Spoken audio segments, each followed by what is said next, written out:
The story begins in wartime Shanghai, a city suffocating under Japanese occupation where fear lives in every shadow.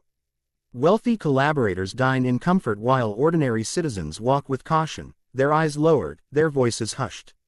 Inside an elegant teahouse filled with the clicking of mahjong tiles, a group of upper-class women laugh lightly as they play. Among them sits Wong Chia Chi, a young woman with calm eyes and a face that reveals nothing of the storm inside her. She is introduced to the viewers as a polite, composed lady known as Mrs. Mock, but this identity is nothing more than a role she is playing. Across the table sits her target, Mr. Yi, a high-ranking intelligence officer for the puppet government, a man feared for his ruthlessness and known for torture and disappearances. He gazes at her occasionally, controlled and emotionless, unaware of the betrayal sitting across from him. As she smiles politely and places her tiles, her mind drifts back to the moment her life changed. Several years earlier, Wong Chia Chi was merely a shy university student newly arrived in Hong Kong. She carried with her a quiet sadness born from her family's broken home, desperately searching for a place to belong. Her life took a turn when she joined the university drama troupe led by Kwang Yu-min, a passionate and patriotic young man who instantly recognized a spark in her. Under his guidance, she discovered that she had a gift for acting. On stage she was fearless, expressive, and alive in a way she never felt before. The troupe became her family, bound by youth, idealism, and dreams of contributing to their country's struggle against the occupation. Kwang, however, wanted their patriotic spirit to become something more meaningful than student plays. When he learned that an important collaborator, Mr. Yi, was living secretly in Hong Kong, he conceived an audacious plan. Instead of merely performing patriotic dramas, they would assassinate him. It was reckless, naive, and dangerous, but the idea ignited a fierce sense of purpose in the group. To infiltrate the elite circles around Yi, they needed someone who could blend into the upper class and win the trust of his wife. Kwang chose Wong Chia Chi. She had the poise, the beauty, and the emotional intelligence to become someone else entirely. With intense practice, she learned how to dress elegantly, move gracefully, and speak with the calm authority of a wealthy married woman. She became Mrs. Mock, a persona so convincing even she began to lose sight of where the role ended and she began. Through carefully arranged encounters, she befriended Mrs. Yi. Tea visits turned into shopping trips, then nighttime mahjong gatherings, slowly pulling her into the social world that surrounded the man they sought to kill. But a significant obstacle remained. Mr. Yi barely noticed her. Without earning his personal interest, the assassination could not take place. Kwang and the group recognized the brutal truth. To draw Yi close enough, she would have to seduce him. The very thought weighed heavily on her, but she felt trapped, swept along by the expectations of the group and the belief that she was doing something important for her country. To prepare her, Kwang arranged for a fellow student to sleep with her, a painful and awkward experience that left her hollow rather than strengthened. It was the first time she questioned whether she had truly chosen this mission or had been manipulated by Kwang's idealism and her own need to belong. Before she could get close enough to Yi for the plan to succeed, he suddenly left Hong Kong, forcing the group to abandon the mission. Chia Chi returned to a lonely, quiet life, but the taste of patriotism, and the loss of her identity as Mrs.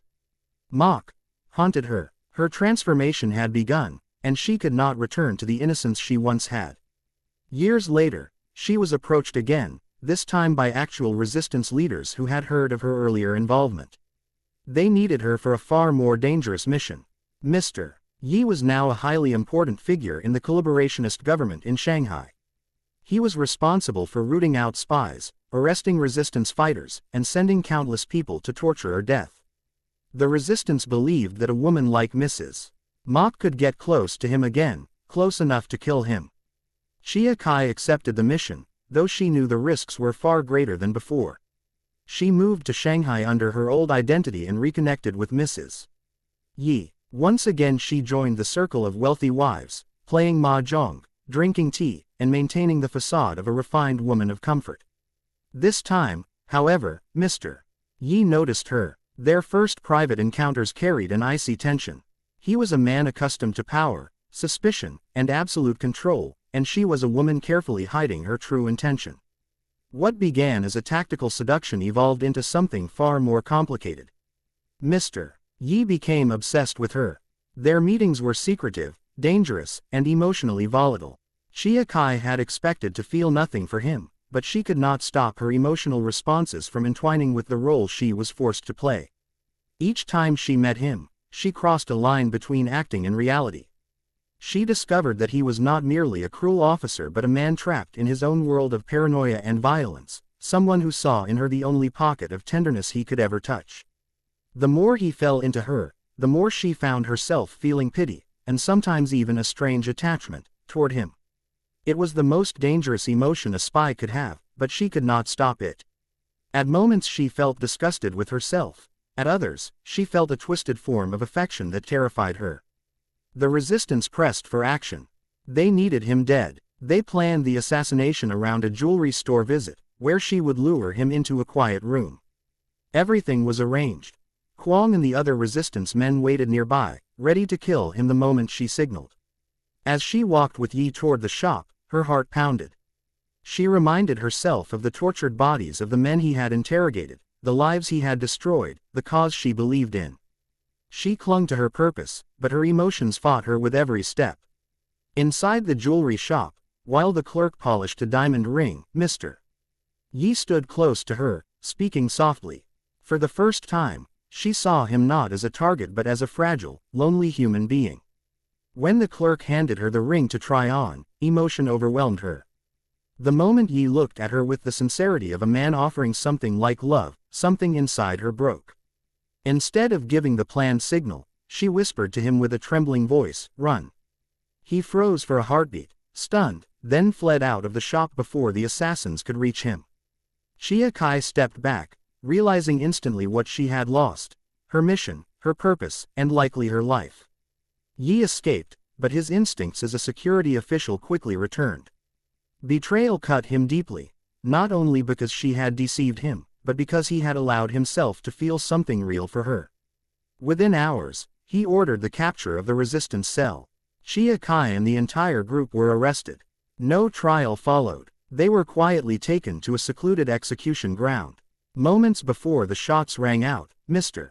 Yi stood in silence, his face unreadable. He said nothing, showing no sign of the emotional collapse she had seen earlier. When asked about the prisoners, he coldly replied that they should be dealt with as usual. It was the only way he could survive his own guilt. Later that night, Mr. Yi returned home. His wife greeted him, unaware of anything unusual. He briefly paused in their bedroom, staring at the jewelry box that held the ring Chia Chi had tried on. He opened it, then slowly closed it again, his expression unreadable but his eyes shadowed. For a fleeting moment, he seemed devastated, burdened by a loss he could never acknowledge. But as always, he smothered it beneath duty, loyalty, and fear. The ring remained locked away, and so did the memory of the only woman who ever made him feel alive.